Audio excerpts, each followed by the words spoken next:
Shalom, umat pemenang yang luar biasa di dalam Tuhan Yesus. Kita ketemu lagi dalam renungan singkat dengan tema The Letter Without Word. Kamu inilah saksi-saksiku, demikian firman Tuhan, dan hamba-hambaku yang telah kupilih, supaya kamu tahu dan percaya kepadaku dan mengerti bahwa aku tetap Dia. Sebelum aku tidak ada Allah dibentuk, dan sesudah aku tidak akan ada lagi. Akulah Tuhan, dan tidak ada juru selamat selain daripadaku.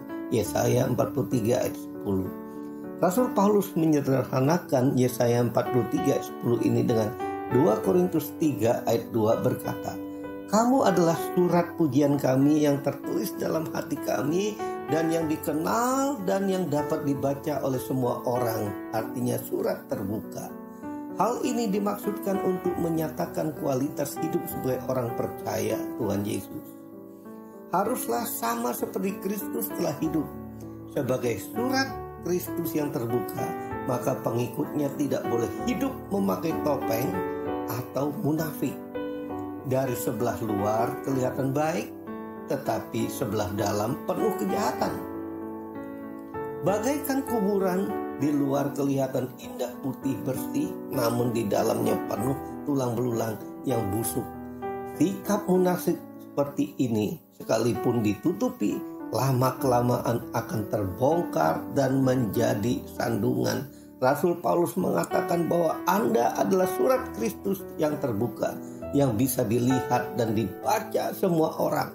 Bahkan ditulisnya bukan dengan tinta, seperti di kaos-kaos dengan tagar yang provokatif, yang dicetak atau disablon dengan tinta, melainkan ditulis dengan roh dari Allah yang hidup, agar Anda menjadi simbol sebagai anak-anak Tuhan yang didapat bukan karena kata-kata atau ucapan yang Anda ucapkan, melainkan melalui tindakan dan perbuatan Anda dalam menjalani hidup ini, yaitu pada saat Anda berinteraksi dengan anggota keluarga, teman, sahabat, tetangga, rekan-rekan bisnis maupun orang lainnya.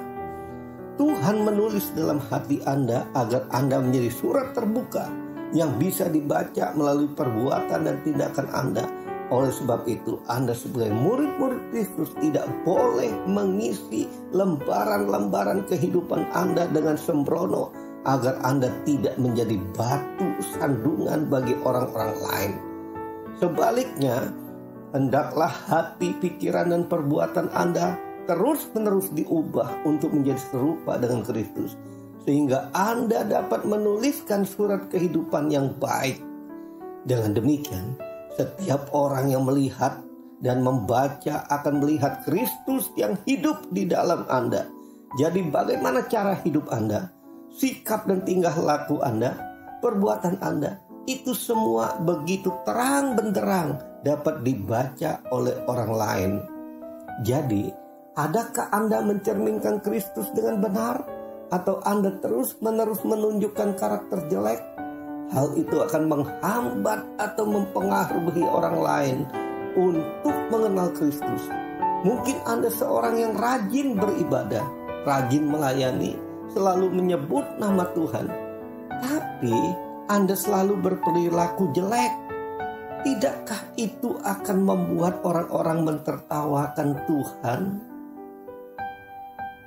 Ini adalah sesuatu yang sangat perlu Anda renungkan dan kaji ulang.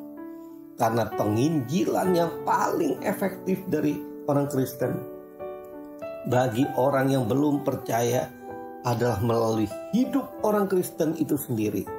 Hidup seseorang yang telah diubahkan karena kasih dan kuasa Kristus berbicara jauh lebih keras, lebih kuat, melebihi ribuan kata-kata. Jadi sebagai orang Kristen, hal yang sepatutnya menjadi prioritas tertinggi dalam hidup adalah kekudusan. Karena inti dari kekudusan adalah hidup menyerupai Kristus.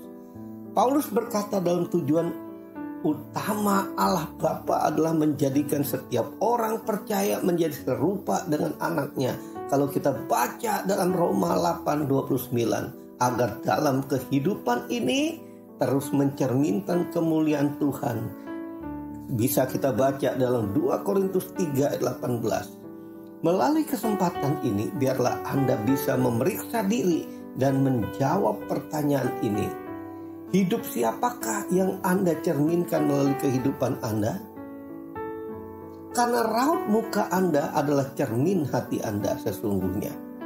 Seperti firman Tuhan katakan dalam kitab Kejadian 4 ayat 6.